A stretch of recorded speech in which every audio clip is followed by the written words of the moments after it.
Hello guides, আসসালামু আলাইকুম। আমরা এই মুহূর্তেই নাটোর জেলা লালপুর থানার শ্রী শ্রী ফকিরচাঁদ বৈষ্ণব গোসাইয়ের সৎসঙ্গ সেবাশ্রমে এসে গেছি। এখানে এখানে একটি সমাধি দেখতে পাচ্ছি। একটি সমাধি রয়েছে, তো আর সমাধির পাশে রয়েছে জরাজীর্ণ একটি ভাঙা পুরাতন বাড়ি আপনারা দেখতে পাচ্ছেন। এখানে হয়তো কেউ বসবাস ওইভাবে বসবাস করে না, অনেক পুরাতন বাড়ি। আপনার হয়তো সেই বাড়ির যে পুরাতন একটি বাড়ি, সেটার ডিজাইন বা গাঁথনি দেখে বুঝতে পারতেছেন এগুলো আসলে পরিত্যক্ত অবস্থায় পড়ে আছে। তো যাই হোক গাইডস, এবার আমরা আপনাদেরকে মূল ফটকের দিকে নিয়ে যাব। এখানে প্রায় কিছু দর্শনার্থী আসে, তবে সেটা খুব বেশি নয়, খুব নিরিবিলি একটি জায়গা। এটাই তার মূল ফটক, আপনারা দেখতে পাচ্ছেন। এটা স্থাপিত 1104 বাংলা, গ্রাম রামকৃষ্ণপুর, ডাক পানশিপাড়া, থানা লালপুর, জেলা নাটোর, বাংলাদেশ। এখানে একটি বড় দিঘি রয়েছে, অনেক বড়। আমরা এখন ভিতরে প্রবেশ করব ইনশাআল্লাহ।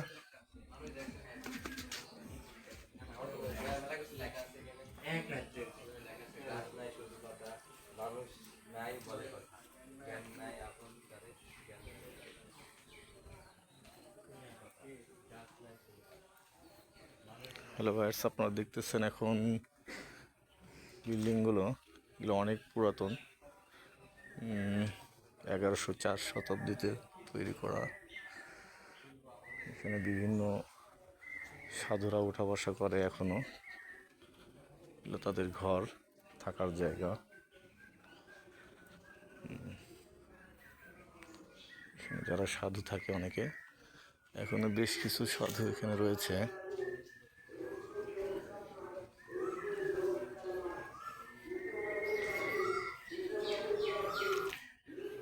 এখানে মহিলা সাধু রয়েছে এবং খুব পুরাতন বিল্ডিং, এগুলো অনেক আগের কারুকার্য, যেগুলো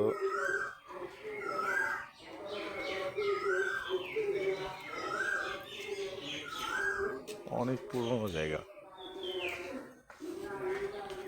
আমরা একটি ঐতিহ্যবাহী এই সাধু আশ্রমের একটি বিশেষ জায়গা রয়েছে, সে জায়গার দিকে এগিয়ে যাচ্ছি।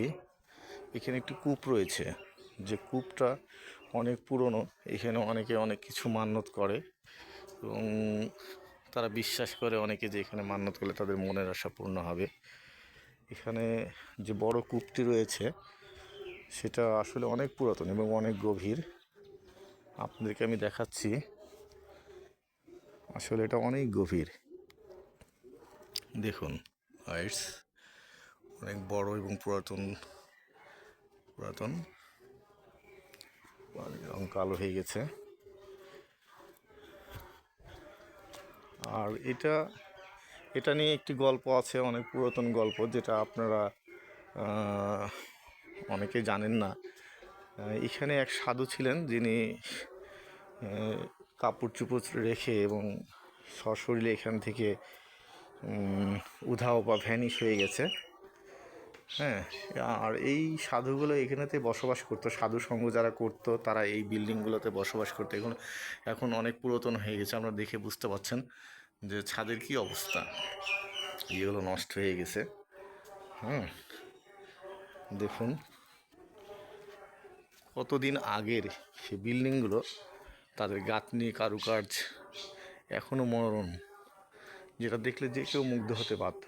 আর এটাই হচ্ছে যে যে সাধু, আপনার যে সাধুর যে মেন আশ্রম বা প্রধান আশ্রম যেটা ফটক, সেটা এটা অনেক উঁচুতে তৈরি। এবং সাধুরা যখন মৃত্যুবরণ করে তখন তাদেরকে আসলে একটা আলাদাভাবে তাদেরকে সমাহিত করা হয়। সেই সমাহিত করা হয়, আর সেগুলোই হচ্ছে যে আপনারা দেখতে পাচ্ছেন এক একটি ইয়াতে এক একটি সাধুকে সমাহিত করা হয়েছে। এটা হচ্ছে বাংলা 1423 সন 10ই জ্যৈষ্ঠ অমৃত যোগ, রোজ মঙ্গলবার স্বরূপানন্দ সাধু গোসাই প্রাপ্ত হয়েছেন। এছাড়া আরও রয়েছে পাশাপাশি কিছু আপনারা দেখতে পাচ্ছেন, আরও কিছু সমাধি রয়েছে এখানে। আর সাধুদের এটা হচ্ছে আমরা যে কথাটা বললাম যে ইতিহাসটা এখানকার রয়েছে মূলত যেটাকে কেন্দ্র করে, ঠিক এই ঘরটাতেই সাধু গায়েব হয়ে যায় বা ভ্যানিশ হয়ে যায়। তার পায়ের খড়ম, তার পোশাক আশাক, লাঠি ছোটা রেখে তিনি এখান থেকে গায়েব হয়ে যায়। এই ঘর থেকেই, ঘরটি আসলে খোলা নিষেধ, বন্ধ থাকে। এখন এই যেখানে সাধুদের সাথে একজন আলাপ আলোচনা করছেন। এখানে একজন সাধু রয়েছে যিনি গল্প শোনাচ্ছেন।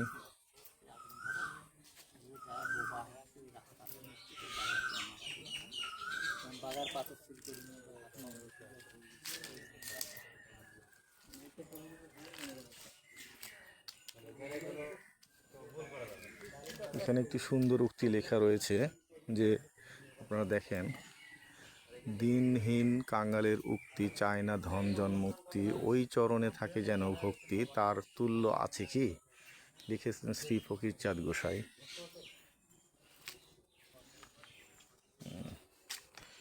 আর এখানে আপনার প্রতি বৎসরেই জ্যৈষ্ঠ মাসে একটি অনুষ্ঠান সংগঠিত হয়। সেখানে অনেক দূর দূরান্ত থেকে অনেক সাধু গুরু বৈষ্ণবীরা আসেন এবং এখানে করেন। এটা হচ্ছে সেই দিঘি।